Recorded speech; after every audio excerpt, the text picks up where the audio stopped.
માત્ર 6 વર્ષની એન્જલ નામની દીકરી દ્વારકા પહોંચવાની તૈયારીની અંદર છે ત્યારે આખું દ્વારકા તેને સ્વાગત માટે રાહ જોઈને બેઠું છે। તેનું સ્વાગત જેવી રીતે થવાનું છે ને, ગુજરાતની અંદર કોઈ પણ મિત્રો વાત કીધો પોલિટિશિયનનું મિત્રો સ્વાગત નહીં થાય ને એવું આ એન્જલ દીકરીનું સ્વાગત થવાનું છે। કારણ કે 57 દિવસ થઈ ગયા છે આ દીકરી ઘરેથી નીકળે છે, અમદાવાદથી દ્વારકા ચાલીને જઈ રહી છે ત્યારે આખું દ્વારકા રાહ જોઈને બેઠું છે। અત્યારે ખંભાળિયા નજીક પહોંચી છે, પરંતુ ક્યાંક ને ક્યાંક 8મના દિવસે આ દીકરી પહોંચવાની છે ત્યારે સ્વાગતની તૈયારીઓ માટે દ્વારકાની અંદર જ્યાં મિત્રો વાત કીધો હારોના શણગારોના મિત્રો લાઈન લાગી ગઈ છે અને આ દીકરીનું સ્વાગત જે રીતે થવાનું છે ને, ખાસ કરીને ભાઈઓ સૌથી પહેલા તો ચેનલમાં પહેલી વાર આવ્યો તો વિડીયો બને એટલો શેર કરીને એક સબસ્ક્રાઇબ કરવાનું બિલકુલ તમે બધા લોકો ભૂલતા નહીં, જેથી આવા નવા દીકરાના વિડીયો તમારા સમક્ષ હું લાવી શકું છું।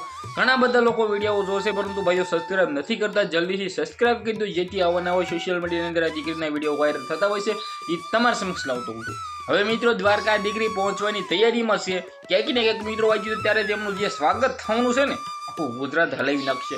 જે આ મિત્રો વાંચ્યું દીકરીએ તો મિત્રો આખું ગુજરાત હલાવી નાખ્યું એવું કહી તો પણ ખોટું નથી।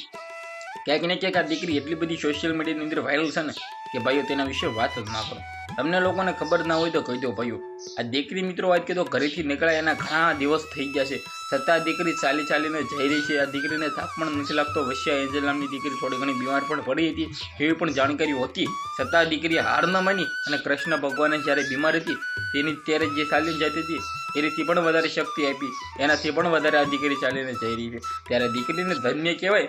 કારણ કે તેના માતા પિતા આ દીકરીની મિત્રો વાત કીધું ચાલીને દંડવટ કરીને લઈ જઈ રહ્યા છે, ત્યારે આની નાની બેન પણ મિત્રો તેની સાથે ચાલીને જઈ રહી છે, એ પણ માત્ર 4 વર્ષની છે। ત્યારે આના પિતાને પણ ધન્ય કહેવાય કે આ બંને દીકરીને ચાલીને દંડવટ કરીને મિત્રો લઈ જઈ રહ્યા છે દ્વારકા। હવે 8મના દાડામાં આપણે જોવાનું રહેશે કે મિત્રો જે રીતે આ દીકરી પહોંચે ત્યારે તેનું સ્વાગત કેવી રીતે થાય છે।